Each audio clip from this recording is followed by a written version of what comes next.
Hey, welcome back everybody once again to my Dark Souls spoiler-free absolute beginner's guide. If it's your first time here, please check out the playlist, see if there's any other topics you'd like to learn about. I should have everything covered. So this time we're going to be looking at the online system. This is the last episode of the series, guys. Oh my goodness, what? This has been so much more hard work than I imagined. But I stuck with it. So yeah, we're going to be looking at summoning, invading, covenants, that good stuff. It's one of the best parts of the game, so let's get straight in and have a look at how it all works.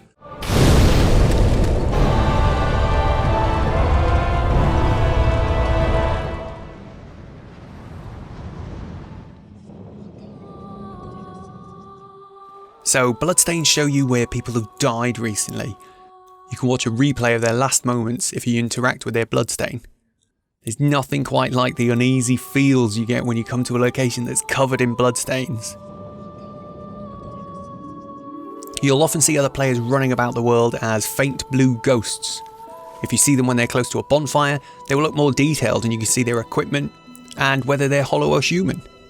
These ghosts are shown to you in real time, and although you can't physically interact with them, gestures work, so wave hello to your undead comrades. We're all in this together. You may notice sometimes that you suddenly appear to have extra Estus, more than your usual maximum.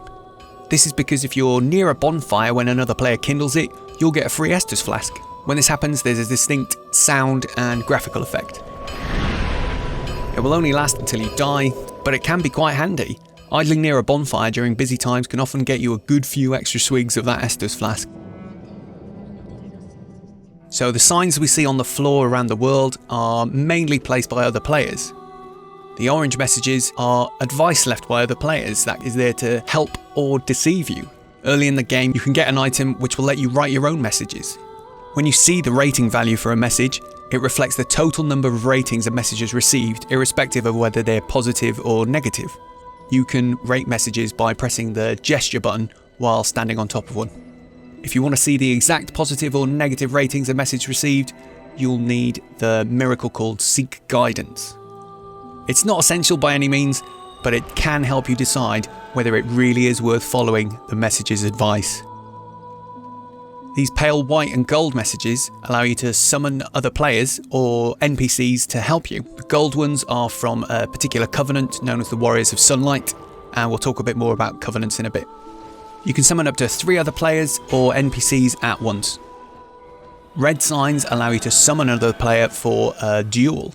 Red phantoms you see in the game are always hostile.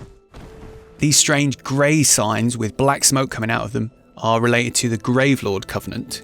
If you see one of these, it means someone in that covenant has infected your game. When you see this sign on the floor, using it will let you enter that player's world, and if you kill them, you will remove the infection from your game. Right, so these vagrant things, they're super rare. I'm only going off what I've read on the internet because I've literally never seen one in the game. Basically, if a player drops some loot on the floor or dies and fails to reclaim their bloodstain, there's a chance that the stuff they've dropped on the floor will move into another player's world and turn into this small crab-like enemy. If you see one, try and kill it, because you could get some neat loot. So, matchmaking is quite a complex topic, so I'm just going to try and keep it high level to give you an idea of how it works. Generally, for cooperative play, you can summon or help people within about 10 levels of your own, plus 10%. This means if you're level 20, you can co-op with people roughly 12 levels above or below you. As an invader, you can only really invade people who are equal or higher level than you. So you're never going to be invaded by somebody who's level 50 when you're level 20. But if you're level 50, someone level 20 could invade you. This means on average, invaders have a greater chance of being underpowered. In the remaster, the developers have added weapon levels into the matchmaking formula too. Now this is still being investigated by the community, but the general idea is that you can only do multiplayer with people who have weapons that are within a couple of upgrades of yours. This rule applies to all weapons you own, whether you've got it equipped, whether you're carrying it in your inventory, or whether it's in your bottomless box.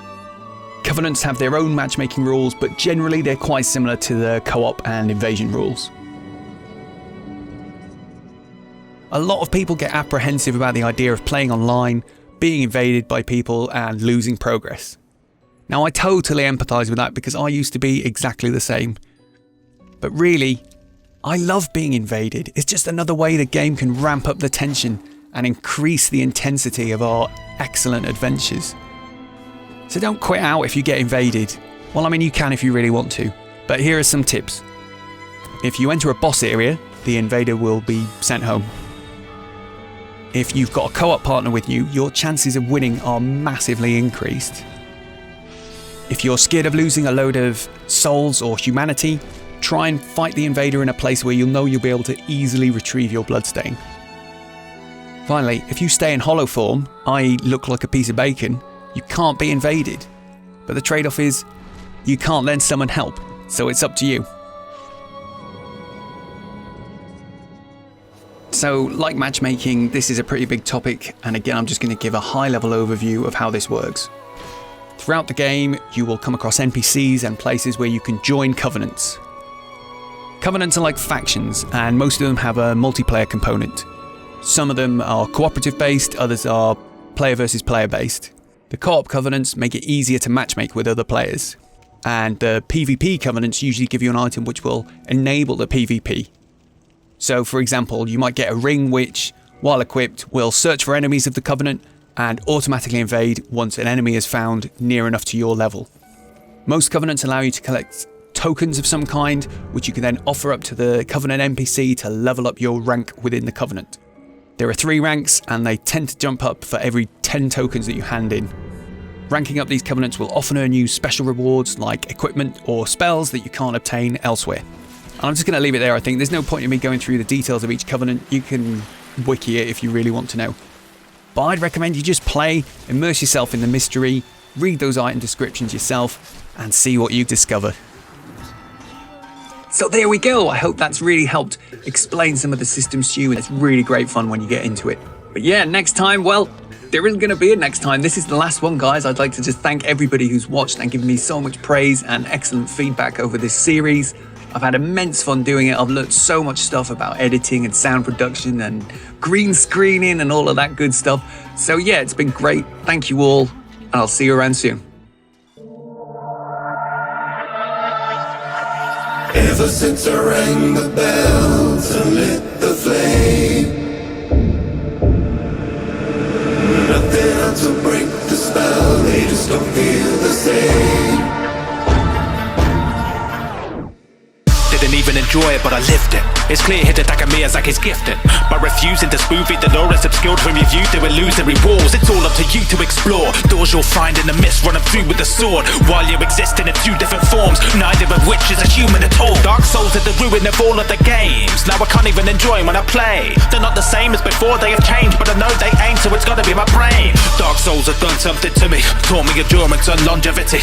It's a game version of Iron and the Soul. It's Henry Rollins trying to uphold this fragile body in a hostile realm. So no, I'm not taking off my helm. Don't wanna lose my head, and so I use my head until instead of me it's you that's dead. Ever since I rang the bells and lit the flame,